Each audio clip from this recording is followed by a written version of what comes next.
And he says, we expect some things. Like I said, some people will die. Like I said, some people will die. When you go to war, some people die. So apparently he's calling it a war, even though in order to declare war, he would have to have the permission of Congress, which he doesn't have. I mean, the whole thing is just so screwed. So, if you're anchored in the United States and the captain of your boat is doing crazy stuff like this, then you have to decide if that's the kind of relationship you want to maintain, So anyway, I'm just putting a few dots together for you. You got to read those tea leaves if you want. And if you don't want to read them, don't read them. But, like I've said now, every week is crazier than the week before. We have some major news tonight. Donald Trump is acknowledging that Americans may face retaliatory attacks here in the United States on United States soil as a result of the war. He said, quote, "I guess, like I said, some people will die." One of the craziest statements from the president. It's from an interview with Time magazine tonight. Asked whether Americans should be worried about retaliatory acts at home, Trump acknowledges the possibility. "I guess," he says, "but I think they're worried about that all the time. We think about it all the time. We plan for it. But yeah, we expect some things. Like I said, some people will die. When you go to war, some people will die." I don't think when he said that initially, when you go to war, some people will die, people took that to mean Americans dying on American soil from retaliatory attacks as a result of the war he started. People took that to mean American service members in combat. But that's not what he's saying tonight. A pretty stunning admission from the President of the United States. What's going on, everybody? Today is Saturday. That's why I'm wearing a t-shirt, because today is casual Saturday for recording a quick video. And today is March 7th of 2026. So this is going to be super short. I'm just going to connect a few dots for you. I've connected some of these dots before, but now as shit continues to get crazier every day within the United States and now globally, I have to connect these dots yet again. So the first dot that I want to connect is about the importance of education and learning and pattern recognition. So a few years ago, I did a video, like 2 or 3 videos, and I realized that for most of you, this would have seemed out of context or too academic or whatever. But I did a few videos. I'll link them on the same page where I put this video. I did a few videos talking about educational taxonomy, and that just means like the structure of education, or like the goal or kind of the model for education. And so in the United States, and I assume internationally in most Western countries, they use a model called Bloom's taxonomy, which theoretically is, starting with basic knowledge and vocabulary, and then going all the way to abstract thinking and critical analysis. I guess I think it's okay, but I also think it's limited. And what should be at the top of the pyramid is the ability to create new works, and I think that may actually be included. But the word that I look for is that it should say something about the ability to predict what's happening, and therefore to authentically be able to create a future or a combination of ideas different from that which one is given. So one of the things I don't like about Bloom's taxonomy is that my interpretation of it is that it appears to simply limit a person's conceptual range to what they've already been given. It ensures mastery of the material, but it doesn't extend beyond that material. And that's why I don't like it. So again, like I said, I'm sure for a lot of you, you probably, if you saw that, you probably blew it off and you said, oh, this is too, whatever, it's too academic or too scholastic or whatever. But I'm just telling you, I'm underscoring the value of being able to connect the dots, read the tea leaves, and predict what's going to happen. And I think you'll find that to be useful in your own life, in your own relationships, in your business, and everything else.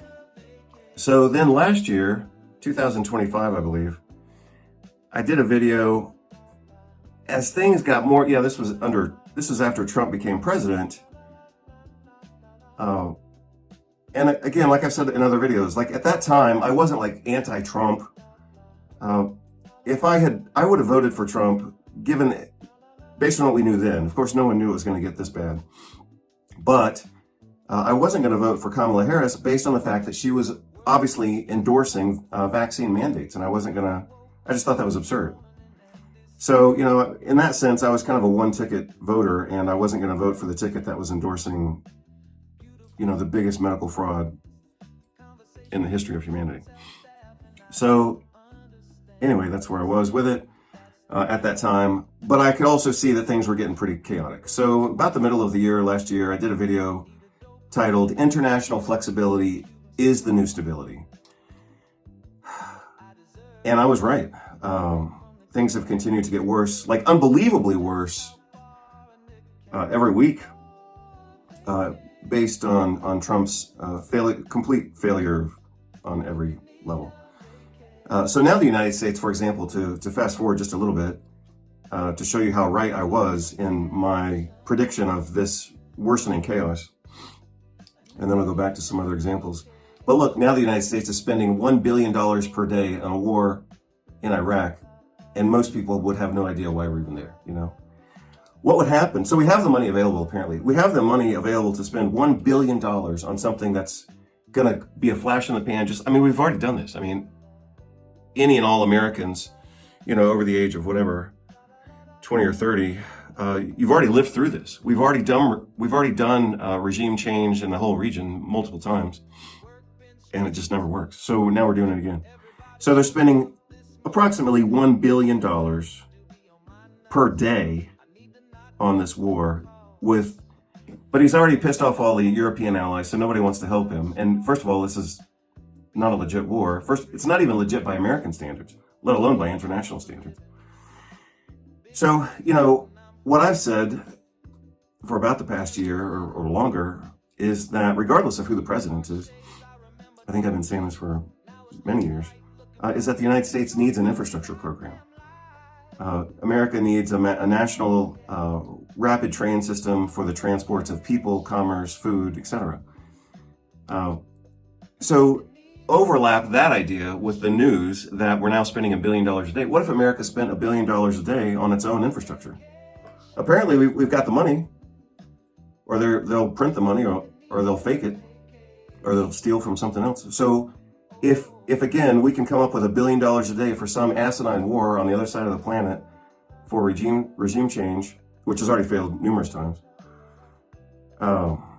then it seems like we should be able to come up with our own infrastructure program to give jobs to Americans, to create infrastructure. It wouldn't simply be a massive infrastructure program like that isn't simply building, trains and railroads. It's also building the technology to support and maintain all of that. So, this would be a huge, ultimately it would be a jobs program and all this kind of stuff. Now in America, you can't say jobs program because then people accuse you of being a socialist.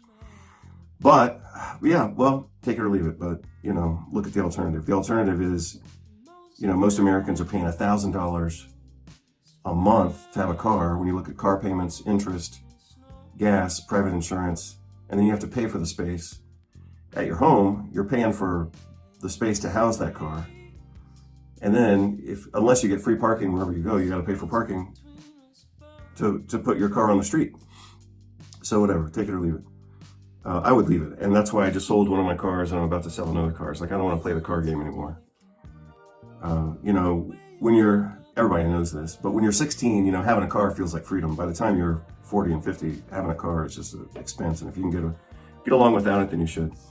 So, I also commented, I believe in October, about a September publication from the Trump administration saying that they were going to enforce kind of a Christian something. They said, we're a Christian nation, and if you're anti-Christian, then you're anti-American, or something like that. It was an official publication in the Federal Register. I believe that was at the end of that was at the end of September in 2025. And my interpretation of that publication is that shit was about to hit the fan. Because throughout history, anytime a government declares itself to be a Christian nation or whatever, that's when all hell is about to break loose. So for 40 years in Spain, we had Francisco Franco from about 1935 to 1975. And he said he was going to enforce Christianity throughout Spain, and that Spain was going to be the exemplar of Western culture and Christianity. And yeah, so he slaughtered and murdered and mass murdered about 400,000 Spaniards in order to do that. So that's one example.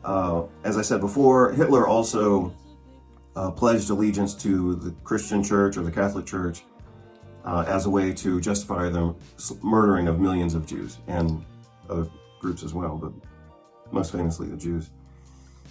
I assume that Pinochet in Chile also, swore allegiance to Christianity as he was torturing and murdering his own citizens. I mean, it just happens all the time throughout history. So, even going back to George Bush Sr. and George Bush Jr. So, when they announced that they were going to do something under the, banner of Christianity, and I'm not being anti-Christian when I say that. I'm just saying, if you look at the pattern throughout history, that's the signal that shit's about to get crazy. And yeah, so, that's when they unleashed ICE. They started, murdering Americans, native-born Americans in their own country, under the flag of immigration and some whatever. So yeah, things are continuing to get crazier. And if you can't acknowledge that by now, then you're not even in contact with reality. So I don't care. Let's see, I wrote something in my little notes here, kind of chicken scratch, and I don't even know why. Maybe it was a note for something I have to do later in the day. But anyway, yeah, you can go back and look at kind of the sequence of things. Education should teach patterns. Patterns should allow you to predict the future. And you can call that prediction or pattern recognition or predictive programming or reading the tea leaves, but you better be reading the tea leaves by now. Then I went to international flexibility, and then I said in 2025, the transition between September and October, that's when they said they're going to do this Christian thing. Oh, you can't be anti-Christian. Anything that you did that wasn't in alignment with whatever they said they wanted, then it was either anti-Christian or anti-American or anti-capitalist or anti-fascist. That was the other thing they said. You can't be anti-fascist. Well, so that's when I told you things are about to get fucking crazy. And they've continued to get crazy. I mean, they started killing Americans in America. They invaded Venezuela. And now we invaded Iran, or attacked Iran, with no strategy and no allies. So, America can't fight a war on the other side of the globe without having some bases to refuel and reload the missiles. And so somehow, after Trump pissed off the entirety of Europe, he now is engaging in a war that requires the participation of Europe. So anyway, that's crazy. But it gets worse. So some people are predicting that the Iran, and not to mention all the Epstein stuff, some people are now predicting that the Iran event is simply a hoax or a bluff, so to speak, in order to justify a false flag event within the territory of the United States, or provoke an attack. It could be a legit attack, but provoked by, killing schoolgirls in Iran. That would probably do it. Or they could use that as justification to do a false flag event, and we've had plenty of false flag events in the United States, and then blame Iraq and Iran and everybody else. So, hopefully I've been saying Iran the whole time, because that's who we're currently attacking, even though we previously killed several million people in Iraq with no justification.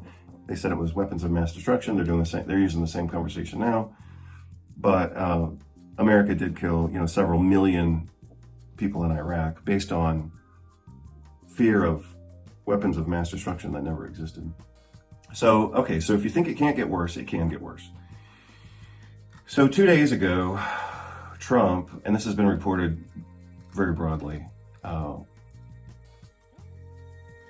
Trump said,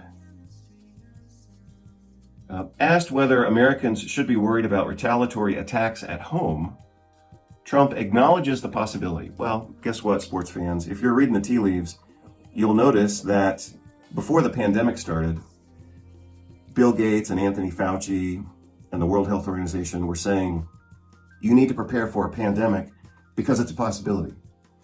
And then Fauci actually said that you're going to have a pandemic. Trump is going to have a pandemic. Well, from a biological standpoint, that's impossible to predict. So they obviously were planning this, and then they unleashed it. So when Trump says he acknowledges the possibility of, some type of attack within the territory of the United States, you better be paying attention to that. He says, I guess, but I think they're worried about that all the time. And then he says, we think about it all the time. So you have to ask yourself, what is the it that he's referring to? Is the it he's referring to like a terrorist attack from another country? Or is the it he's thinking about, quote unquote, thinking about all the time, is that a false flag event that they're planning on? And then you'll notice he says, we plan for it. We plan for it. We plan for it. He doesn't say we plan against it as if it's coming from somewhere else. Like, oh yeah, they could attack us. So we're planning against, we're doing our countermeasures or whatever. He says we plan for it. And then he says, but yeah, we expect some things. We expect some things? We expect some things. Like I said, some people will die. When you go to war, some people will die. I guess that's the end of the article. No, the article goes on. I'll link the article. So, do whatever you want. You can read the tea leaves or not. You can, put your head into the mouth of a bear if you want, and then, say that you didn't know what was going to happen. But, like I've said before, these are the years where you want to maximize your flexibility. And I am very aware, of course, that many people don't have flexibility. They anchor themselves to their jobs, their homes, their cars, their vacation homes, their jobs, their businesses, and all that kind of stuff. I understand that people do those things. I understand that those ties are sometimes difficult to cut. But as you know by now, some people cut those ties, and that gives them the flexibility to be ahead of the game before things go bad. So do whatever you want. I'm just connecting a few dots for you. I'll put some video clips or some citations in this, but I'm not the only one thinking about this. The political advantage that this would provide people like Trump is that this would provide justification for blocking the midterm elections.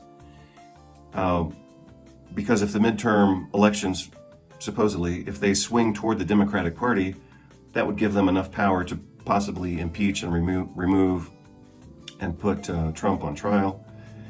So one model for, understanding the entirety of this is that Trump is creating this chaos internationally and even within the United States in order to potentially block the midterm elections, to block the Democrats, to block them from putting him on trial and removing him from office, and releasing the Epstein files in their entirety.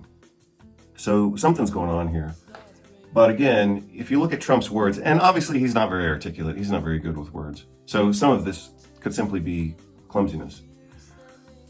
But he acknowledges the possibility, this article says. I guess, he says, we think about it all the time, we plan for it, and he says, we expect some things. Like I said, some people will die.